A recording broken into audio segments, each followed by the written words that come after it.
like a bird on a tree. Alors, aujourd'hui, nous parlons d'un livre d'une grande intelligence, un livre très important, il me semble. Il s'agit du Sandwich au jambon, drôle de titre, écrit par Marie Tiby et illustré par Delphine Berger-Cornuel, paru chez Utopique. La classe de Mehdi se rend au musée de l'évolution, mais au moment du pique-nique, le garçon se rend compte qu'il a oublié de quoi manger. Généreux, ses camarades lui proposent de partager leur sandwich au saucisson ou au jambon.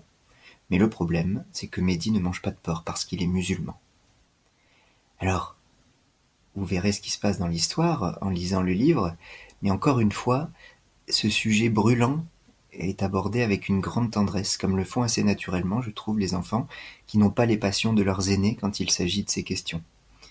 Et la lecture de ce livre sera évidemment l'occasion d'aborder euh, le lien qui existe entre les religions et les interdits alimentaires, interdits ou prescriptions d'ailleurs.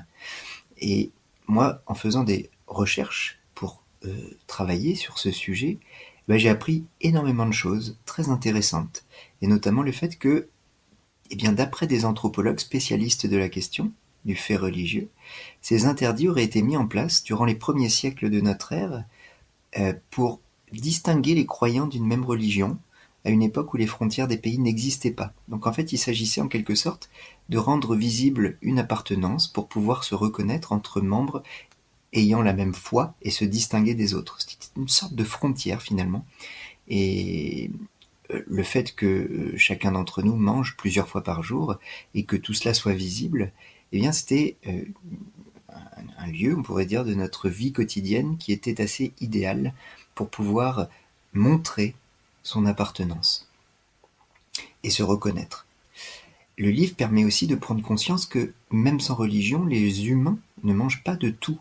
Pour raison de santé, par conviction ou tout simplement par goût, nous prenons soin de manger en adéquation avec ce que nous sommes et ce que notre corps nous permet. Donc à l'école, ce sera l'occasion aussi d'aborder l'équilibre alimentaire, et c'est ce que je propose dans la séquence que j'ai bâtie. Un atelier à visée philosophique permettra aussi de souligner l'importance d'apprendre à vivre avec des personnes différentes de nous, qui n'ont pas les mêmes habitudes, les mêmes convictions ou les mêmes foi religieuses, voire pas de foi du tout. Parce que quand on ne rencontre pas l'altérité, on ne peut pas prendre conscience des propres règles qui nous régissent. Alors moi j'aime bien cet exemple. Par exemple, nous, on ne mange pas de viande de chien chez nous, et il ne nous viendrait absolument pas à l'esprit d'en consommer. En revanche, si on s'intéresse un peu aux habitudes alimentaires de certains pays asiatiques, si on rencontre, c'est encore mieux, cette culture en allant dans ces pays ou en discutant avec quelqu'un qui en vient, on pourra réinterroger qui nous sommes et cet interdit implicite et inconscient qui nous gouverne. Ça ne veut pas dire qu'on va forcément manger de la viande de chien, mais au moins réfléchir, trouver cette espèce de perspective qui pourra nous faire nous donner une autre vision sur nous, sur les autres, ce qui est très enrichissant. Si nous ne restons qu'entre personnes ayant la même culture, les mêmes croyances, etc., nous ne pouvons que difficilement nous connaître, ainsi que les temps et les lieux qui nous accueillent, notre histoire, notre culture, notre géographie. Voilà, et enfin, vous trouverez aussi un jeu de cette famille pour construire la notion de famille d'aliments en lien avec l'équilibre alimentaire. Je vous remercie.